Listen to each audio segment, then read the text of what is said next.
welcome to HKB. I'm Shaz. And I'm Leon, and this is the channel where we go to Hong Kong and beyond. And what do we have today for the folks? Well, it's that time of year again, Shaz. We've watched all our movies in 2024, and we've compiled a huge list of everything we've covered on the podcast, on the YouTubes, and we've taken a look to decide which ones we've never seen before, and then we're going to give our top 10 to the viewers. Now, bear in mind, we haven't seen everything that's come out this year, and there's some films we've just seen recently which might have made the list, but haven't made the list because they were too late. So this is our list of everything that we've covered, we haven't seen before, not necessarily from this year, it's just a new experience for us, and Shaz and I are doing what we always do. We've written down our list independently of each other. I have no idea what is on Shaz's list. Do you have any idea what's on my list? Nope. Usually there's some crossover. We shall see. We There shall see. There might not be this year. I've got a Mm. sneaky suspicion that there might, because our tastes are very similar, hence why we get on so well. But we're going to go and we're going to start at number 10 and take it in turns, 10, 10, 9, 9, 8, 8, all the way to our number ones. Whose turn is it to go first this year, Shaz? I can't remember who went first last year. I can't remember, I don't mind. You mind if I boot things off? No. My number 10 selection? Mm-hmm. Yeah? Okay, so here we go then. My 10th slot this year is for a film that we covered actually on the Movies You Might Have Missed episode. And it stars Monica Bellucci. It is Melina. Right, okay. Yeah. I really love that one. You know what a huge fan I am of Monica Bellucci. I've been trying to get hold of that book of hers that she's done, that is going for hundreds of pounds, that photo book. One day it will be mine. But Melina gave me so much more than what I expected. Well, I don't know what I expected actually. I expected it to be seductive, sexy, and Monica Bellucci doing her thing, and she does do her thing. You see plenty of Monica Bellucci flesh in it, but it's the story set around the wartime and people's prejudices. Mm-hmm. They were prejudiced against her because of how beautiful she was, and the way the other women in that town treat her was, horrific. Mm-hmm. But Yeah. a really good film, I thought. Yeah. Yeah. Yeah, yeah. It was good. I'm good. Right, so in your 10th slot, Shaz. Well, I don't know if I can do this, but it's two films. Oh, okay. Well, I guess because I couldn't really separate them, but it's the China O'Brien films 1 and 2. okay, Yes. that's fair. Yeah. That's fair. Yeah. Yeah, I hadn't seen them before. We'll let you cheat. Yeah. But I said I couldn't pick between them because I just really like them both. I like the stories, I like the feel. Yeah, everything about them really. So they're on my list at number 10. Excellent. Oh, I'm so glad. You really have enjoyed your Rock, haven't you? If I remember rightly, you were quite taken with Keith Cup. Yes, he was really good, wasn't he? Good martial arts and that, isn't it? All right, that's good. We covered Yeah. that for Eureka. You can find that on the channel. Yeah. Okay, you ready for my number 9? Yeah. This one might surprise you. In my number 9 place is a film we did on the podcast, Right. and it stars Jack Nicholson. It's The Passenger.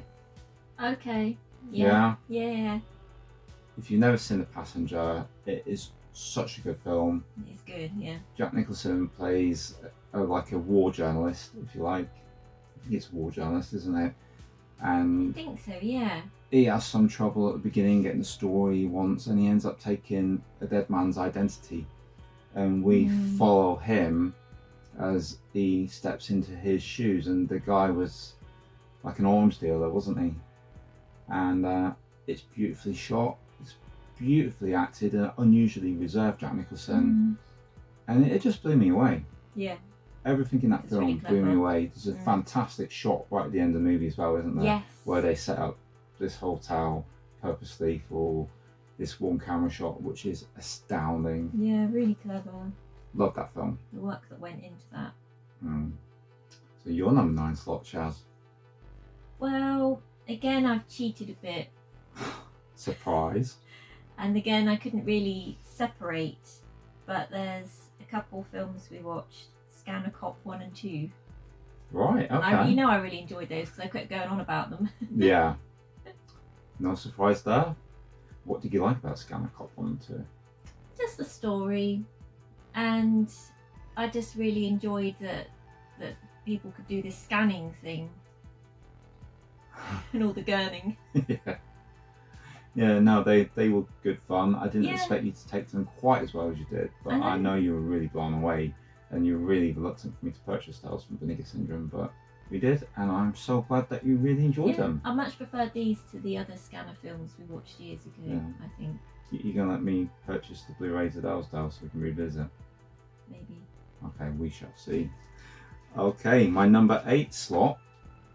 This might, again, it might surprise you, but this is actually one that I was gutted that I couldn't be in on the review of.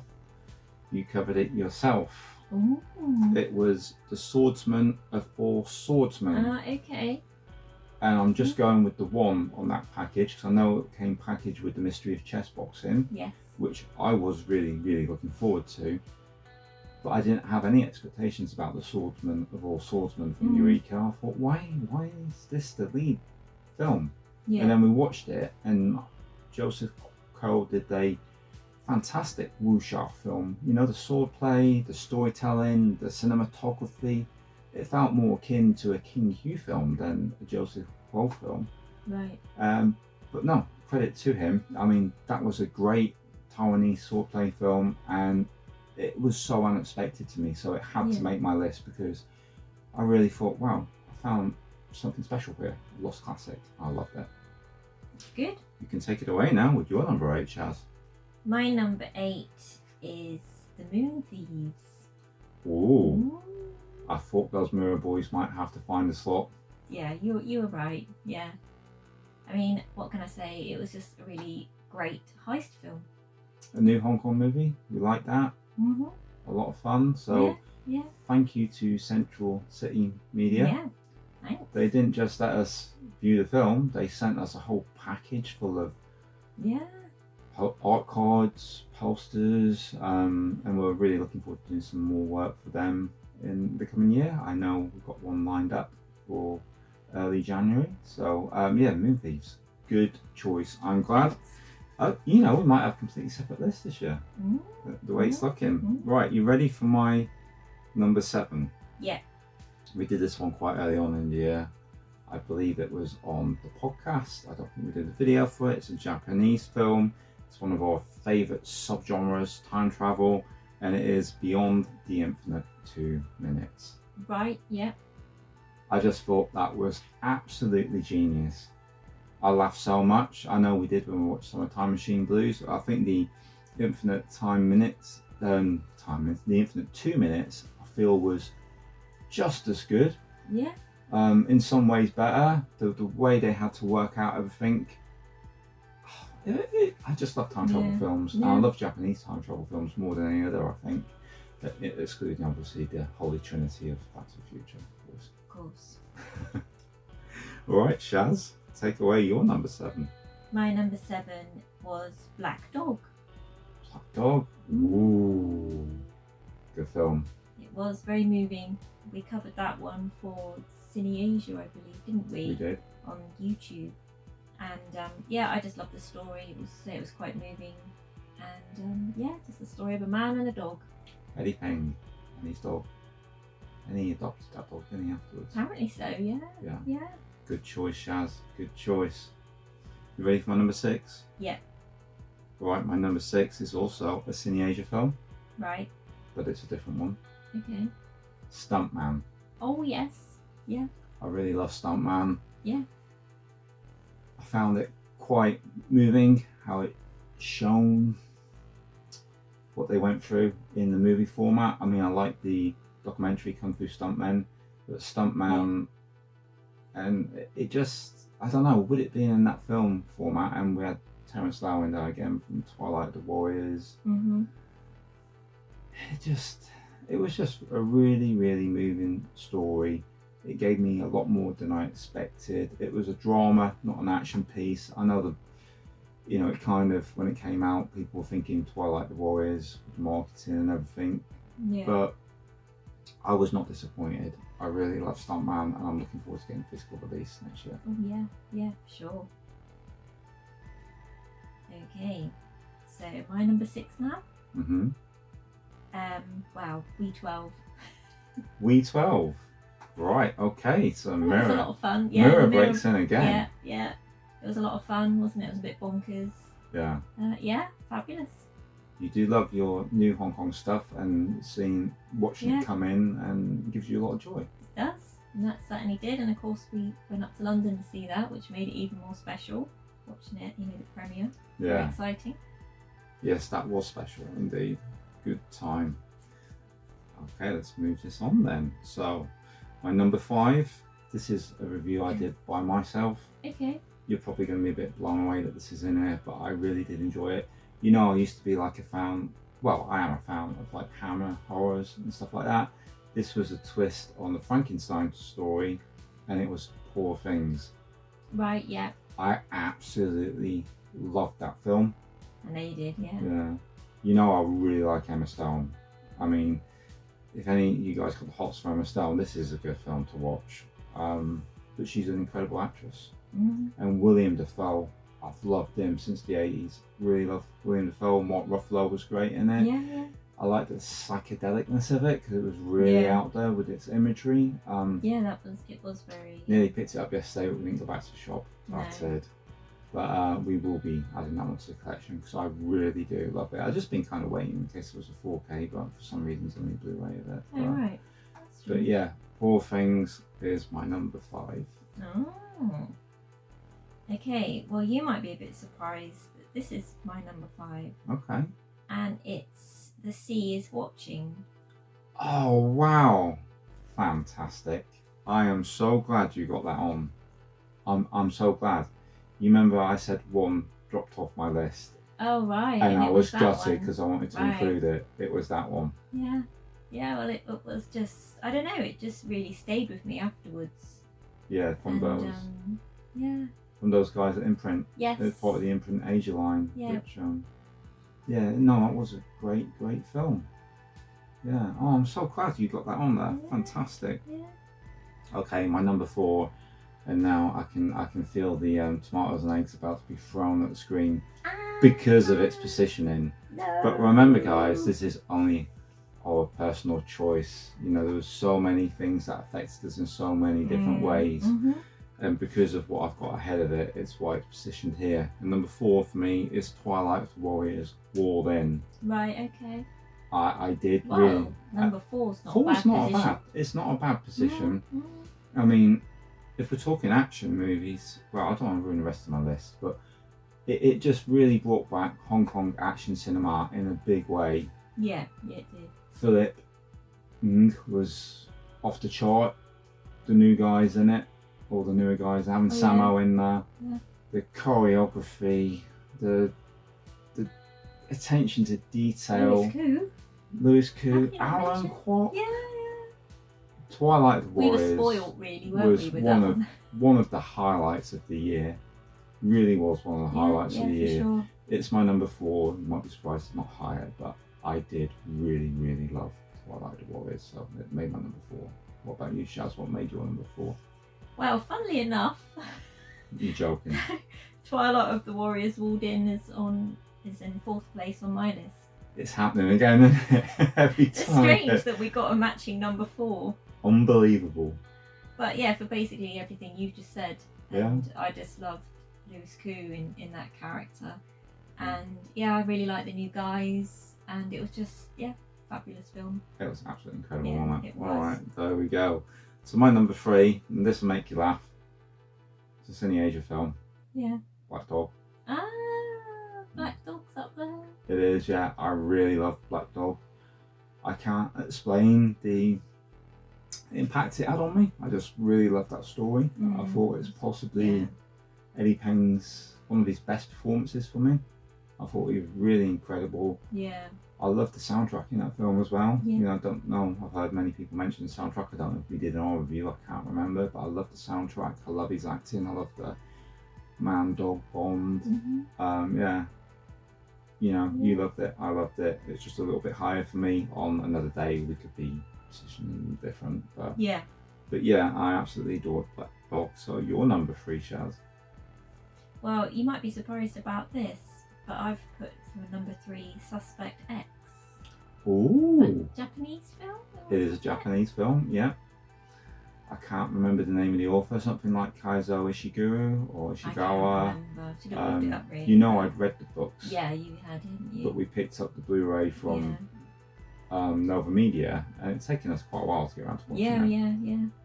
I can't believe it took us that long. I know, and I'm so glad we finally got to it, because I was just gobsmacked, really, because there was a bit of a twist, wasn't there? Oh yeah. And I just completely compelling story, you know, It so is. well told, so well acted, and yeah, great. Yeah, I had a feeling you might put that in your list actually, which is why I felt safe doing what I did with my list. Okay. Strategic. Fair enough. Yeah. Strategic. Alright. Okay, so I'm moving on to my number 2.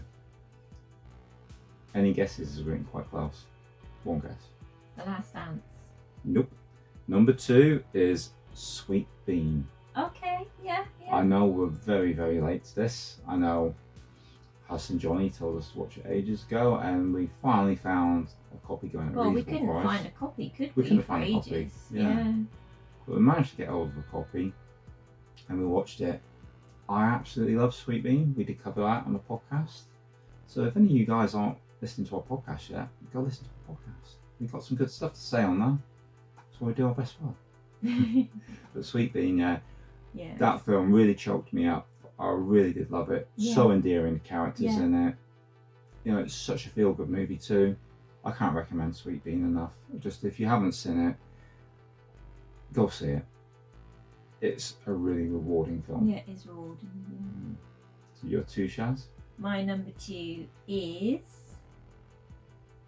Beyond the Infinite 2 Minutes. No way! Right, how many is that now? Is that 3? About the same? Yeah, I think so, yeah. Yeah? Yeah.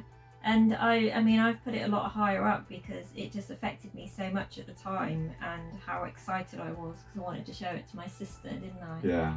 And just the feel you get from it, and like I said earlier about how it's all mapped out, you've got to work everything out, and they do, and you're watching to see, do they get that bit? Yeah, they got that bit. Yeah, it's just so clever. Excellent. Loved it. Oh, I'm so glad. You really, really got into Japanese cinema this year. It's your fault, Huss. You've done this. Okay, my number 1. Drum roll. Cine Asia film. It is The Last Dance. How feeling it might be. How could it not be The Last Dance? I just love that film so much. When a film touches me that much, brings out that emotion in me, turns this rough-looking bugger into a real soft sod, then it's got to be doing its thing. And it was our best video of the year, you know, more views, more hours than any of our other ones, more likes. And that's not to do with us though, that's purely because... Well, it shows how well received it's been by the audiences. Yeah. Everybody's loved it. The most loved Hong Kong film, most successful Hong Kong film in, you know, England, Ireland, ever. So thank you very much, Cine Asia.